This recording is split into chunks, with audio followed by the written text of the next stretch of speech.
Hello all, and welcome back for another installment of Sewing 101. Today we will be covering the cross stitch and the blanket stitch, as you can probably tell from the title. After learning these stitches, it will be easy to hem any pants or sleeves that are too long for you. It's a great, simple way to get a more custom fit on your clothes. If you need to see how to thread and knot your needle, refer back to the Sewing Basics video. And with that, let's get started. The cross stitch happens to be my favorite stitch. I find it very meditative once I get into a groove. You may also hear it referred to as a catch stitch. First, make sure you knot on like I demonstrated in the last video. Click the link in the card if you need a refresher. This stitch is also a little complicated to describe, but simple to actually do. If you find listening to the instruction confusing, just mute me and pay close attention to the video demonstration. You'll be using one thread to sew this stitch. I'm holding the fabric horizontally, but like with other stitches, do what's most comfortable for you. I'm holding my needle parallel to the direction I'm sewing in, but the pointed end will move in the opposite direction that I'm sewing in. So if I'm sewing left to right, I will move my needle right to left. From your knot, you're going to go about ½ an inch over and down. For me, that's about 1 finger's width. You will take a tiny bite of fabric and pull your needle through. And by tiny, I mean you shouldn't be picking up more than 2 to 3 threads from the weave of the fabric. Very, very tiny. Now move up and over about ½ an inch and take a bite of fabric. You should be able to see your first cross now. Now repeat moving down and over, then up and over. You can play with changing how far you move vertically and horizontally, and how that affects the look and integrity of the stitch. Remember, this is a hemming stitch, and it will come undone if a finger or a heel of shoe gets caught in it.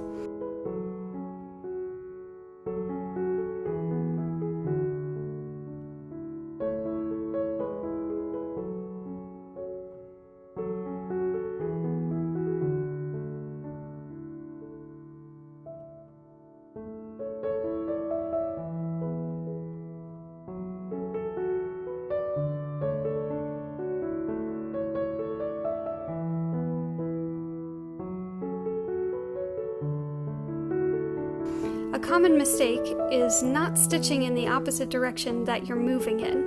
Your stitch will look like this if that happens.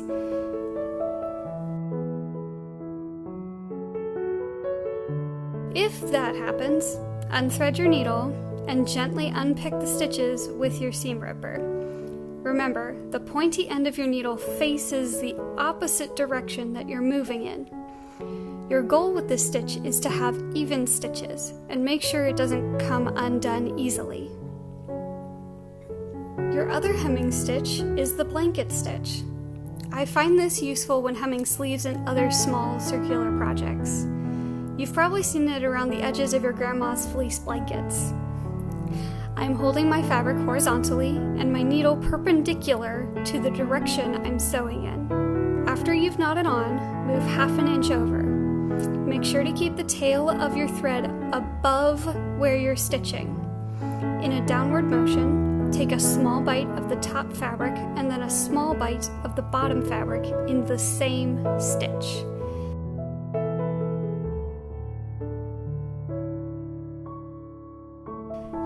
Then bring your needle upwards, making sure to go under the tail of your thread.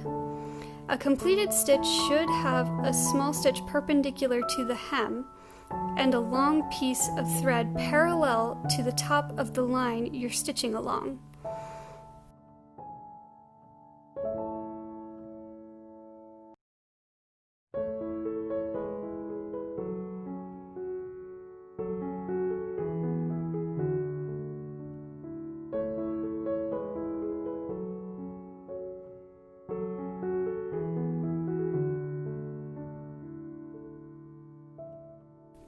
A common mistake is not going underneath your tail thread. If your stitch looks like this, that's what happened. The simple fix is just take your needle under that parallel thread, like so.